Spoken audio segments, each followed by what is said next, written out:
السلام علیکم محترم سامعین، پھر سے میں آپ کی خدمت میں حاضر ہوا ہوں۔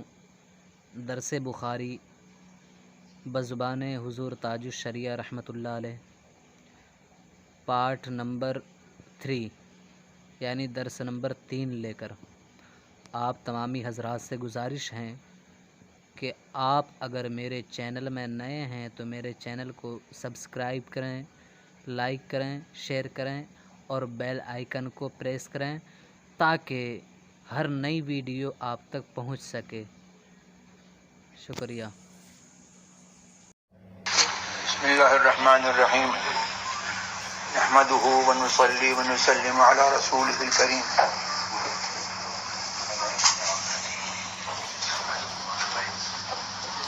کل حدیث انما الاعمال بالنیات کی تشریح ایک حد تک پوری ہو چکی ہے، البتہ انما لکل امرئ ما نویٰ حدیث کا جو دوسرا جملہ ہے جس کا ترجمہ یہ ہے کہ ہر شخص کے لیے اس کے اس عمل کا فائدہ ہے، اور ہر شخص کے لیے وہ اس کا وہ عمل ہے جس کی اس نے نیت کی۔ حدیث کی تشریح تو الحمدللہ کافی حد تک پوری ہو گئی، لیکن حدیث کے فوائد اور اس کے نتائج اور اس کے نکات بے شمار ہیں۔ یہ حضور سرور عالم صلی اللہ تبارک و تعالی علیہ وسلم کے جوامع کلم ہے کہ جو الفاظ اور کلمات کے اعتبار سے مختصر ہیں، لیکن ان کے اندر معانی کا اور فوائد کا اور نکات کا ایک بحر بے کراں ہے کہ جس کا احاطہ نہیں ہو سکتا۔ یہاں پر انما لکل امرئ ما نویٰ پر کچھ باتیں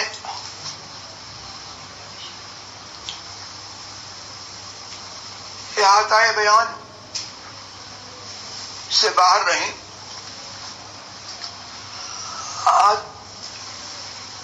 ان باتوں کا ذکر کیا جاتا ہے۔ حدیث میں یہ فرمایا کہ ہر شخص کے لیے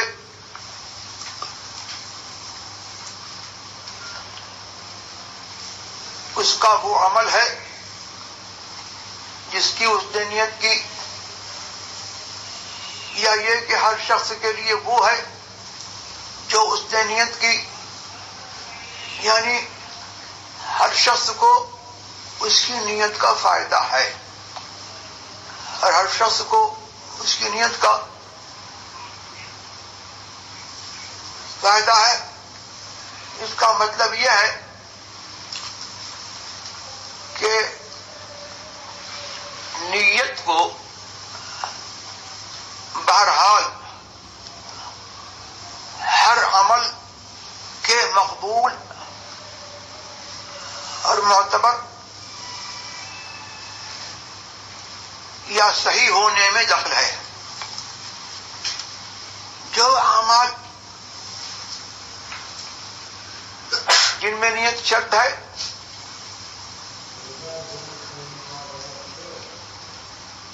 ان میں نیت شرط ہونے کے لحاظ سے اس عمل کے صحت کے لیے ضروری ہے کہ اس کے بغیر وہ عمل ہوگا نہیں، جیسے نماز، روزہ، حج، زکوٰۃ، تمام عبادات مقصودہ کہ جن کی وضع ہی عبادت کے لیے ہے اور قصداً اعمال عبادت ہی کے لیے کیے جاتے ہیں، تو ان میں نیت شرط ہے، اور بغیر نیت کے یہ اعمال نہیں ہوں گے۔ اب جو رہے وہ اعمال کہ جن میں نیت شرط نہیں ہے، جیسے طہارت، وضو وغیرہ، ان میں بھی نیت کا دخل قبولیت کے اعتبار سے ہے، اور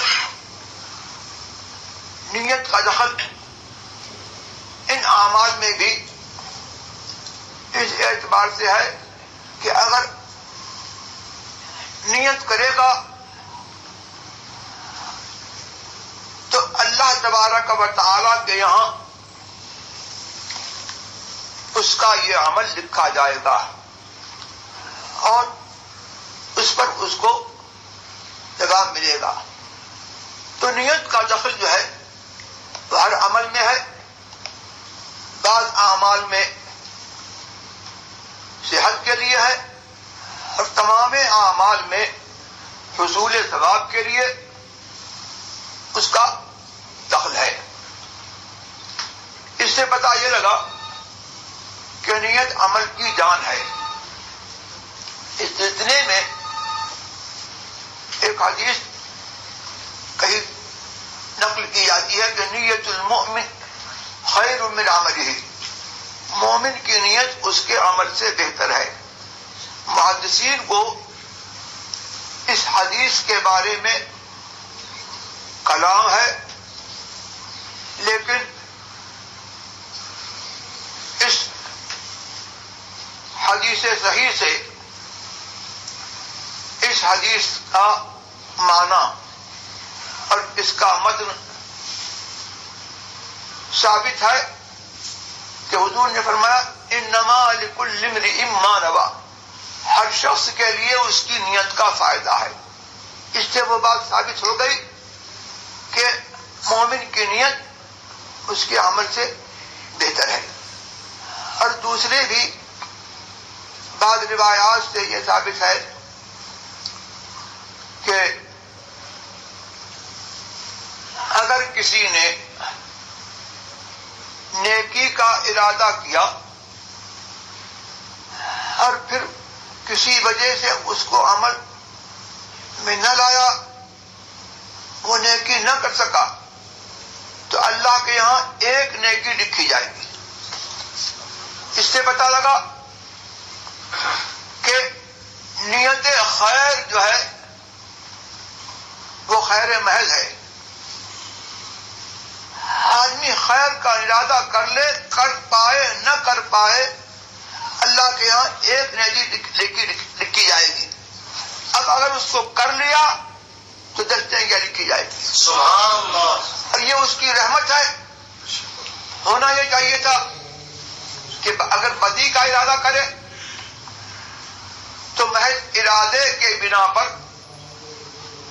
وہ بدی اس کے نامہ اعمال میں لکھی جاتی، لیکن حدیث میں آیا ہے کہ جس نے بدی کا ارادہ کیا تو وہ اس کے نامہ اعمال میں نہیں لکھی جائے گی جب تک کہ کرے نہ، اور کرے گا تو ایک بدی لکھی جائے گی اور ایک کے علاوہ نہیں لکھی جائے گی۔ اور نیکی کا معاملہ یہ ہے کہ اگر کر لے تو 10 نیکیاں لکھی جائے گی۔ امام عینی نے ایک روایت اس سلسلے میں اس حدیث کی تائید میں، جس کے بارے میں محدثین کو کلام ہے، تو انہوں نے اس حدیث کی تائید میں ایک روایت اور لکھی ہے کہ اللہ تبارک و تعالی اپنے فرشتوں سے جو بندوں کے اعمال لکھنے پر مقرر ہیں، ان سے فرمائے گا، فرماتا ہے کہ فلاں کی یہ نیکی لکھ لو۔ وہ کہیں گے یا رب اس نے یہ نیکی کی تو نہیں،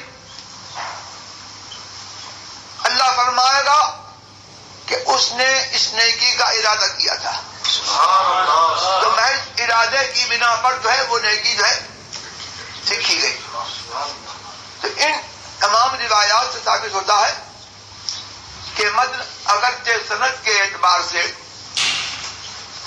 ثابت نہ ہو، لیکن ان روایات کے اعتبار سے اور خود اس حدیث صحیح کہ اس ٹکڑے سے کہ انما لکل امرئ ما نوی، بلکہ انما الاعمال بالنیات، اس سے بھی یہی ثابت ہے کہ اعمال کا اعتبار نیتوں سے ہے۔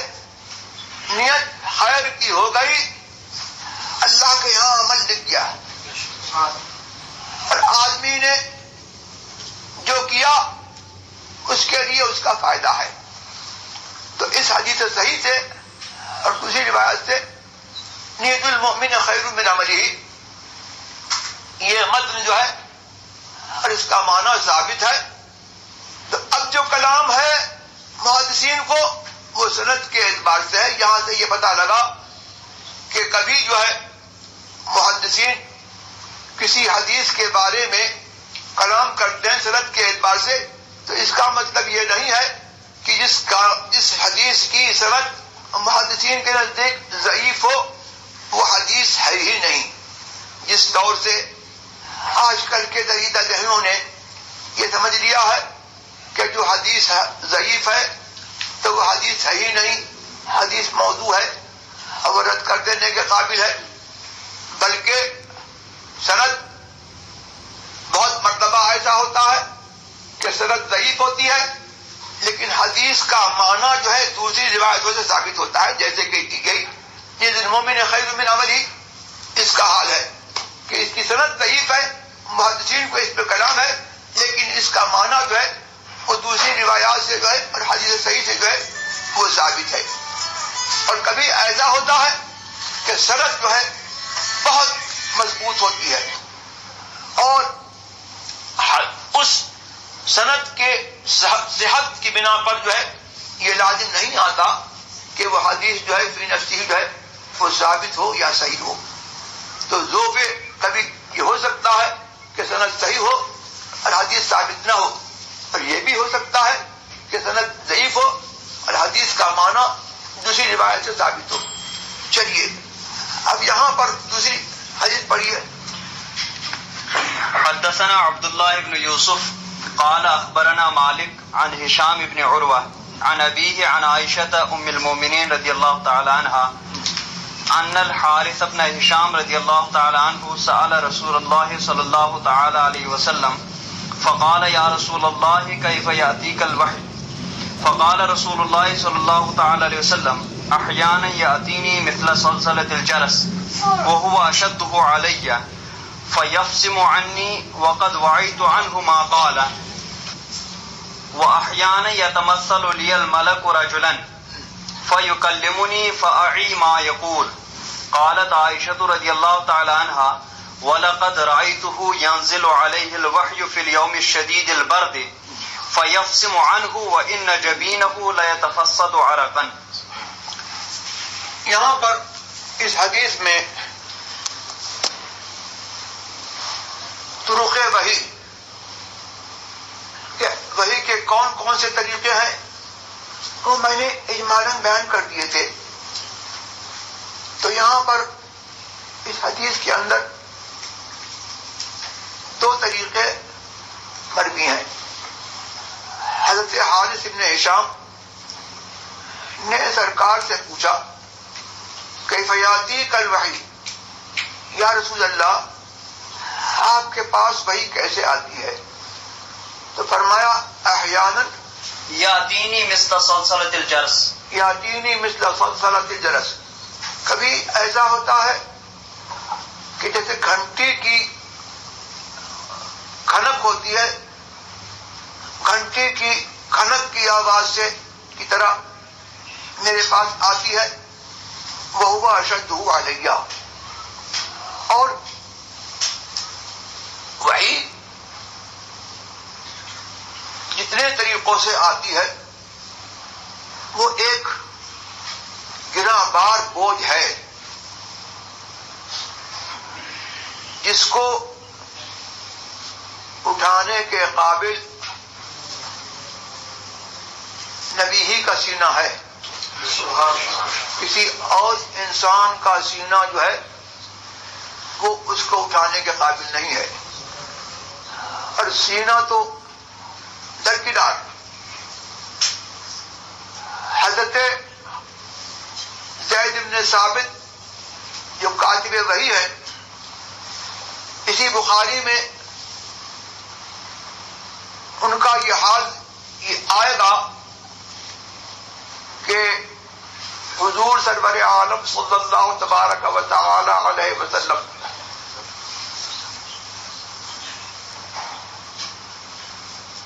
ان کو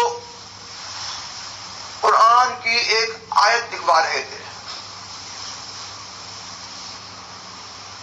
تو ایک صاحب حاضر ہوئے اور انہوں نے اسی دوران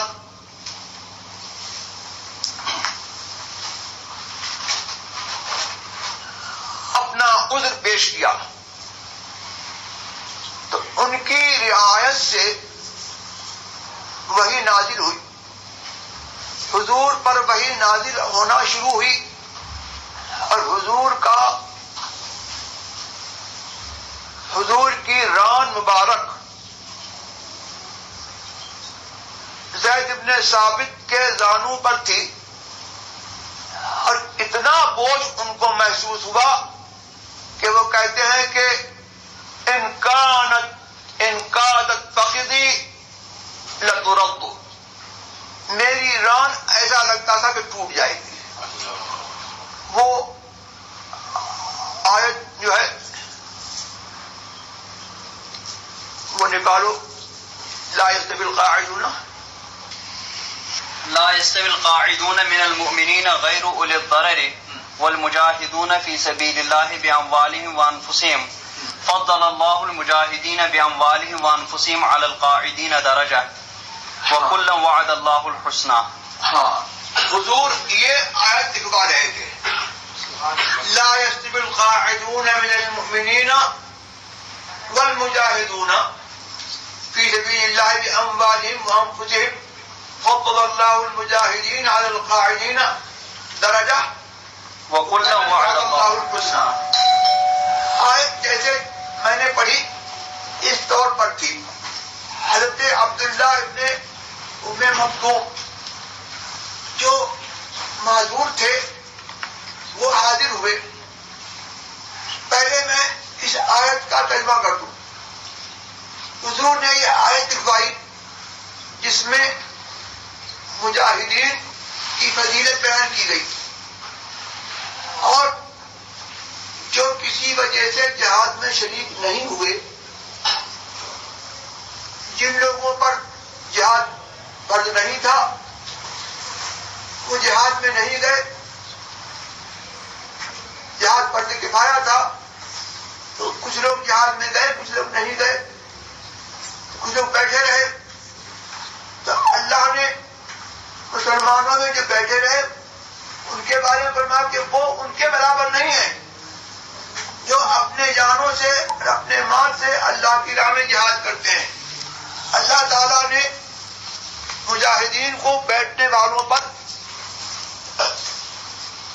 ان کا درجہ بڑھایا اور فضیلتی درجے میں، اور اللہ نے سب سے جنت کا وعدہ کیا. یہ حدیث، یہ آیت کا مضمون ہے. عبداللہ ابن ام مکتوم آئے، انہوں نے کہا حضور اتنا اضافہ کر دیجیے کہ غیر اولی الضرر.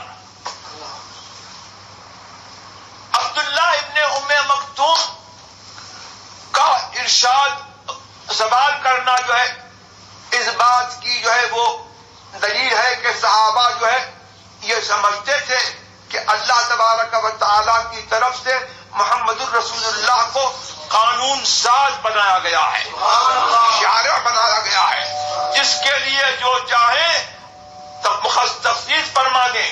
جو حرام ہے سب کے لیے، چاہیں جس کے لیے جو ہے مطلب کہ اس میں سے تخصیص جس کے لیے جو ہے مطلب کہ جو چاہیں دے دیں. جب یہ سرکار کی کو جائے اختیار یہ صحابہ کا عقیدہ تھا تو انہوں نے عرض کیا کہ غیر اولی الضرر اتنا جو ہے اضافہ ہو جائے. اللہ تبارک و تعالیٰ نے اس بندے کی سن لی اور اپنے نبی پر جو ہے فوراً وحی بھیجی غیر اولی الضرر, انہی الفاظ میں وحی آئی.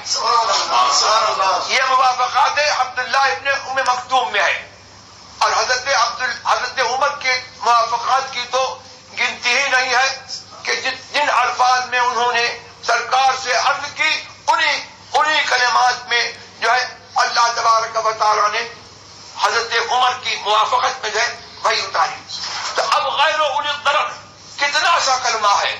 غیر اولی الضرر جب یہ وحی آئی تو زید ابن ثابت کی حالت جو ہے وہ بدل گئی, لگتا تھا کہ ان کی ران جو ہے وہ ٹوٹ جائے. تو یہ جو ہے حضور سرور عالم صلی اللہ تبارک و تعالی علیہ وسلم کے آبائے نبوت کو اور آبائے وحی کو اور وحی کے گرابات بوجھوں کو جو ہے یہ ان کا ہی دل ہے اور انہی کا سینہ ہے جس نے جو ہے اس کو برداشت کیا. اس سے پتہ لگا کہ حضور سرور عالم صلی اللہ تبارک و تعالی علیہ وسلم دیکھنے میں انسان کے روپ میں ہیں لیکن وہ ایسے انسان ہیں کہ انسان نہیں انسان وہ انسان ہیں.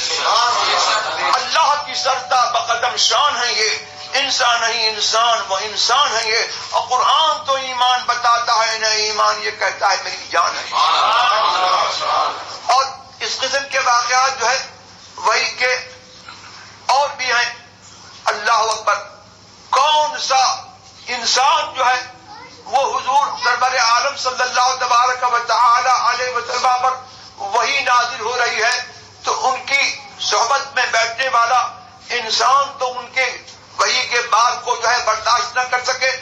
اگر جانور پر سرکار تشریف فرما ہے اور جانور پر جب سرکار جو ہے سواری فرما رہے ہیں اور وہی آ جائے تو کون سا جانور ہے جو برداشت کر سکتا ہے. لیکن یہ حضور کے بغلہ اور اس خنجر کی یہ فضیلت ہے کہ سرکار جو ہے اس خنجر پر جو ہے جب تشریف لے جا رہے تھے اچانک جو ہے جب وحی آئی سبحان اللہ اس کا جو ہے کھر جو ہے اس قدر جو ہے اس پر جو ہے زور پڑا کہ سنگستان اور پتھر میں جو ہے اس کے کھر کا نشان بن گیا. مسجد البغلہ جو ہے آج معلوم نہیں کہ ان لوگوں نے جو ہے اس کو رکھا ہے کہ نہیں رکھا ہے. حضرت شیخ عبدالحق محدث دہلوی نے جو ہے جذب القلوب میں اس کا ذکر کیا ہے کہ ان لوگوں نے اس زمانے میں جو ہے حضور کے اس بے مثال تاریخی کارنامے کو اور معجزے کو یاد رکھنے کے لیے جو ہے صحابہ کرام نے اس زمانے کے لوگوں نے جو ہے اس کو یاد رکھنے کے لیے جو ہے مسجد وہاں پر قائم کی تو مسجد بغلہ اس کا نام تھا. تو یہ پتہ لگا کہ ایسے واقعات انبیاء کے اور اولیاء کرام کے عجیب و غریب ان کی کرامتوں کے اور ان کے معجزات کے واقعات کی یاد رکھنا یہ پہلے سے چلا آ رہا ہے اور اہل سنت والجماعت کا معمول ہے. اب چلیے ٹھیک, یہ میں نے تو یہاں پر جملہ مذکر پر ذکر کر دیا. اب فرماتے ہیں کہ میرے پاس احیاناً ایسے وحی آتی ہے جیسے گھنٹی کھڑکتی ہے اور وہ اشد علیہ, اور طرق وحی میں یہ سب سے زیادہ میرے اوپر دشوار ہے. اور پھر اس کے بعد فرماتے ہیں فَيَفْصِمُ عَنِّي وَقَدْ وَعَيْتُ مَا قَالَ, پھر یہ سلسلہ جو ہے مجھ سے منقطع ہوتا ہے اس حال میں کہ جو اللہ کا پیغام اور اس کا اعلان خفی جو کچھ ہے جو آتا ہے اس طور پر وہ میں اس کو پورا یاد کر چکا ہوتا ہوں اور اپنے سینے کے اندر جو ہے اس کو محفوظ کر چکا ہوتا ہوں. اب یہاں پر یفصمو فرمایا, فصما یفصمو کے معنی ہے کاٹنے کے, القطع بلا ابانت اس کے معنی ہے فصم, اور قسم القطع مع ابانہ, یعنی اس طور پر کاٹنا کہ ایک